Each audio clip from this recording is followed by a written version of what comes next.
আসসালামু আলাইকুম। আজকে হচ্ছে ফুল কেনার আমি আসলে তেমন ফুল কিনি না, আর ফুলের স্টেশন রোডে আমাদের ফুলের দোকান আছে বেশ কয়েকটি। একটা ফুলও একটা দোকানে সতেজ পাইলাম।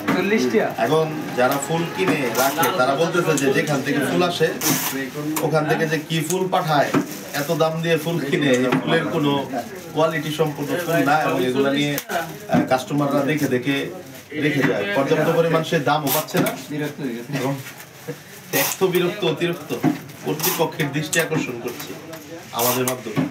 ধন্যবাদ। চলে এই ব্যাপারে তোমার কিছু অভিজ্ঞতা আছে? আপনারও লাগবে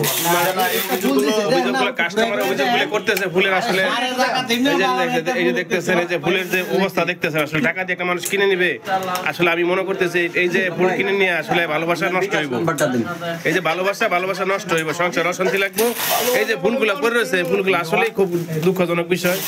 হ্যাঁ, এই ফুলগুলা খুব নষ্ট দেখা যায়, বাতিল হয়, ড্যামেজ হয়ে গেছে, যার কারণে বিক্রেতা আসলে নিতে চাইতেছে না। খুব প্রকাশ করছে যে ভাই ফুল আমরা আসলে কিনি অন্য দোকান থেকে, আপনার দোকান থেকে এরকম হয়। আসলে সব দোকানে এরকম দেখলাম, আমরা ঘুরে ঘুরে দেখলাম। তো আসলে যাতে নেক্সট টাইমে যাতে ফুলের যে চাষিরা তারা যে ভালোভাবে ফুলগুলো দোকানে প্লেস করতে পারে এই প্রত্যাশাই ব্যক্ত করে আজকের মতো এখানে বিদায় নিলাম। আসসালামু আলাইকুম।